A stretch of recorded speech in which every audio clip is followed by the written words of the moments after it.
The next thing that people have a difficult time with after cookies and chips is crackers. Like they just want something bready. And usually when people are on a healing diet, one of the first things that has to go out, dairy has to go out and gluten has to go out. And so that means all their bread is gone. And most people are on a bread diet. Like you have to have bread with every, I grew up that way. You have to have bread with every meal and every snack, and there's nothing else to eat on the planet besides bread. And everything else is just there to embellish the bread. So that's kind of how I grew up. And when you're trying to heal your body and you can't have bread anymore, what do you do for, your bread substitute? Crackers are really great for that. You can build little cracker sandwiches. You can have them for snacks. You can dip them in like that liquid cheese sauce I was telling you about. There's lots of stuff you can do with them. But how to make them without gluten is the difficult part, and I'm going to show you one way to do this. In the recipe book that I'm offering, there's probably 3 cracker variations. So I'm just going to show you a plain cracker today. And then if you want, I think there's an Italian cracker in there and also a, I can't remember what the other one is, but there's at least 3 crackers in there. So you can have different flavors. And you can use these for croutons on a salad. Like last night we had an Italian salad and we just smushed these crackers up on the salad for croutons. You can use them in a whole lot of different ways. Okay, again, this is really easy. It's a multi-step process, but once you get used to streamlining this, you can do this. The other night I made these crackers for you, and I probably did it in 15 minutes, so it doesn't take that long. And you can also make enough to last you a month. So I'm a full-time student. I'm a mom. I do Cafe Genet classes, so I'm working all the time. So I don't have time to spend tons of time in the kitchen. So what I do is I make enough crackers to last me a month. And when I make cereal, I make enough breakfast cereal to last me a month. Or I make enough kale chips to never last a month, but I try to make as many as I can. And then what happens is I just have instant food ready for me all the time. I have instant breakfast, instant lunch, instant dinner, and it's just there. It takes a little bit of time to prepare it, but to pick a day on the weekend and you can prepare a bunch of snacks and a bunch of crackers, and then you'll be all set for the rest of the month. We're going to start with walnuts. You can do these crackers with a base of any nut you want. You can use pecans or almonds or hemp seeds or sunflower seeds or pumpkin seeds, anything you want. I like using walnuts just because they get really crispy and I like their flavor. But use whatever kind of nuts you want. And what you want to do is soak those nuts overnight, and that will, again, dissolve the phytic acid and the enzyme inhibitors on the outside of the nut. Then you rinse them off really good, and it makes them a lot more digestible. So phytic acid, what it does is it inhibits the absorption of iron in your body. So when you eat it, the phytic acid makes it so your body can't absorb iron, and the enzyme inhibitors make it so the enzymes can't break the nuts down. So a lot of people get stomach aches with raw nuts because their stomach is trying to digest them, but the enzyme inhibitors are stopping that, okay? So by soaking the nuts overnight, it softens them up so you can make them into crackers, but it also dissolves all that off. When you rinse it off, then when the nuts go in your stomach, you can digest them easily, and there's nothing stopping the digestion from happening. So actually there's 2 parts: getting food that is highly nutrient dense, and second of all, making it so your body can use all those nutrients. Uh-huh. Yes. The question was, when you soak your nuts, do you throw out the water? Yes, all the phytic acid and the enzyme inhibitors are in the water, so you want to throw out the water and rinse the nuts off really good. Absolutely. The nutrients stay in the nuts, just all the enzyme inhibitors are dissolved off the outside. Yes? How long do the nuts last in the fridge after you soak them? Maybe 1 or 2 days. Okay, so we're just going to blend these walnuts into a nice little flour for the crackers.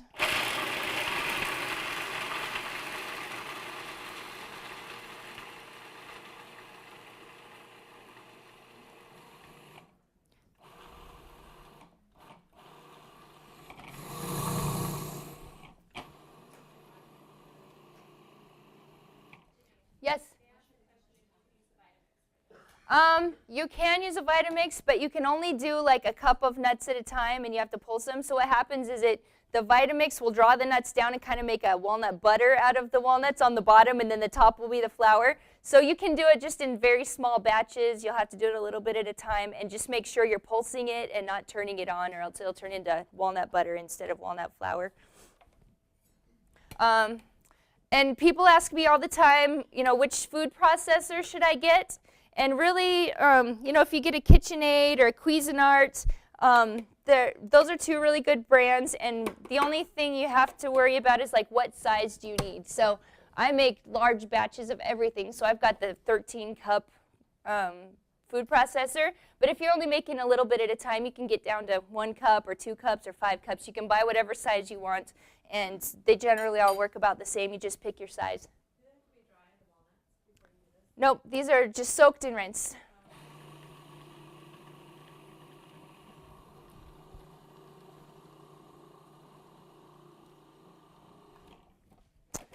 All right, so this is just made a nice chunky flour out of the walnuts. We're going to dump that in a bowl. And if you don't do these steps in the proper order, it just kind of turns into a kind of like a muffin batter. So it's okay, it'll just be a little mushier than this. And it'll be hard to fit everything into the food processor. Next is zucchini. All I've done is chop up the zucchini into little 1-inch pieces. Throw it in there, and you're also going to throw in some red peppers.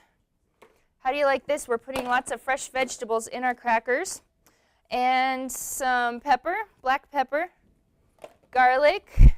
Now, I love garlic. If you don't love garlic, you can put in less garlic than that. But I find that garlic really brings out, it makes it feel like you're eating real junk food when you put a lot of garlic in there, okay? And I find that if I put less garlic in, I'm less convinced that this is real junk food. So also, garlic is an amazing food. It's antiviral, antifungal, antibacterial. You can use this as an antibiotic. So not only does it taste good, but it's awesome for your health. It's great for your blood pressure. It helps to thin your blood. So it's an awesome healer. It's really great to fight against cancer. Like garlic will actually kill cancer cells. So there's lots of great properties to raw garlic. I put it in anything that I can. I love it. Okay, so we're just going to blend all this together until it's like a smooth paste.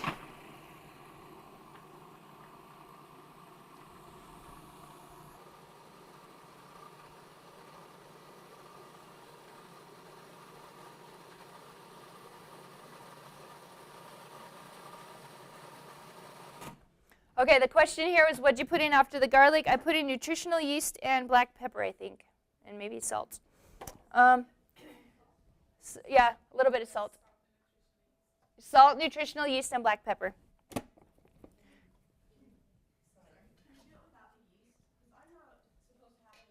Totally. I put the yeast in there because it makes it taste like garlic cheesy crackers. So anytime you use a nutritional yeast, everything turns out tasting a little bit like cheese. So that's why I put it in there. You can totally leave it out. It's not imperative. What's the difference with eating nutritional yeast and Candida? Any kind of yeast. The question is, what's the difference between eating nutritional yeast and Candida? Any kind of yeast you eat is going to contribute to Candida. So if you have Candida, you need to stay away from nutritional yeast until your Candida is cleared up. All right, so all it is just like a kind of like a paste. We're going to put that into the walnuts like that. Now, when I originally started with raw food, I studied raw food for several years, and I had never had it before. I'd never heard about it before, but I really, after I'd gone to the raw food retreat in Montana, I just knew that I had to learn how to cook this way, and I had to learn how to make it good.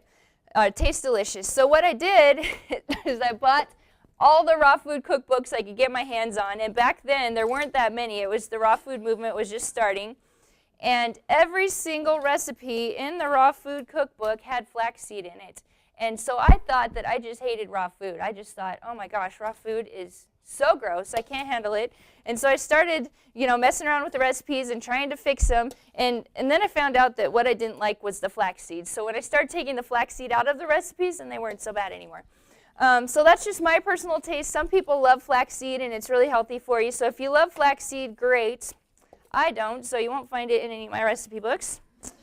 But what I use instead is chia seed. Now, the reason they use flaxseed in a lot of raw food recipes is because it's a mucilagenic food. So when you put water on it, it makes it kind of slimy and sticky, and that's what binds the recipes together. So that's what makes the crackers stick together, or whatever you're making, it kind of glues them together. But it also, like when you're eating them, it mucilizes them. I don't know the right word, but you kind of get that slimy feeling in your mouth when you're eating them, and they get rehydrated in your mouth. So that's what I don't like. So I was trying to find something else that would bind the recipes together and was as healthy as flaxseed and wouldn't give it that, what I think is not a great flaxseed flavor. And so I started using chia seeds. Now, chia seeds are amazing. They are a complete protein. They're very high in omega-3s. They're very high in healthy fats. They're very awesome for your digestion. They absorb up to like 20 times their weight in water. And so so when you eat the chia seeds, they help you feel more full after your meals, so you don't overeat. They help to ensure good bowel movements because they're very hydrating to your bowels. And so they've just got a ton of great properties to them. So I started using chia seeds. Now make sure, since chia seeds absorb 20 or so times their weight in water, you don't want that water coming from your intestines, okay? That's going to make you constipated and give you a stomach ache. So you want that water to come from drinking water or adding water to the recipe. So with these, since they're dehydrated, just make sure if you're eating these crackers or anything with chia seed in it, you're super hydrated. If you use whole chia seeds, I recommend soaking them before you use them. So you just take 1 part of chia seed, 4 parts water, soak it for about a half hour, and it makes a chia seed gel. And you just keep that gel in your refrigerator, and you can throw it in your smoothies, you can throw it in your salads, you can throw it in your cereal in the morning, you can make pudding out of it, you can do everything, but just soak it first and use the chia seed gel. If you use the powder, just realize that this is a dehydrated food. You need to drink a lot of water and stay hydrated. This is what's going to hold these crackers together. Now, with these, I ground them ahead of time. I know there's a couple products on the market that are ground chia seed, and you can buy it pre-ground. The problem with foods that have a high healthy fat content, these are very high in omega-3 fats and other healthy fats. Once you damage the outer surface of the chia seed, it starts the oxidation process of the fats. So these will oxidize really quickly. So if you buy the pre-ground chia seed, it's probably oxidized and carcinogenic food. Okay, so you want to keep this as fresh as possible. You can get a little coffee grinder, a spice mill for like 15 bucks. Get the whole chia seed, grind it right before you use it, and then it's going to be fresh, and you're going to get all the benefits of that good, healthy fat. No. I'm using this for powder, and I'm just using this instead of flaxseed for powder. So I ground this up, use it for powder. You can't soak it ahead of time. That's why I said with dehydrated foods, drink a lot. If you're using the whole chia seed, then soak it first before you use it. Where do you buy your chia? I get pretty much all of the supplies. I get like my nuts and my dried fruit and my seeds and my grains. I get them with bulk orders because then it's like half the price or less than half the price. You just have to buy a big quantity. So every couple months, whenever I get an offer for like bulk chia seed order or bulk nut order, I'll send it out to all of you, and I'll let you guys get in on the deal too. So every time I do a bulk order, I send it out to you guys, and you'll know about it so you can order too. You can, if you don't want to get the bulk order, you can get it at a health food store. So Good Earth or Where do you get your bulk stuff? I get it at Good Earth. Okay, so all you're going to do is stir that in there and make a nice cracker dough out of this.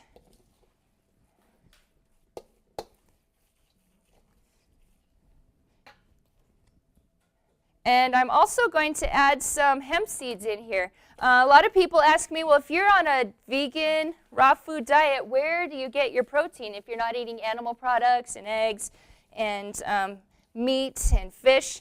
Well, the answer is I get it from chia seeds, a complete protein that has all your amino acids in it, essential and non-essential, and hemp seeds. Hemp seeds are also a complete protein with all your essential and non-essential amino acids in there. So not only are they 2 complete proteins, but they're way more easily digested than animal products. Animal products are very difficult for you to digest, and they leave a lot of byproducts like ammonia, nitrogen, that your body has to deal with detoxifying afterwards. And if you get your protein from plant sources, then your body can digest it a lot easier and break it down a lot easier, so you can use it to build up your tissues, and also it doesn't create so many byproducts that your liver and your body has to process and get rid of. All right, so all you do with this,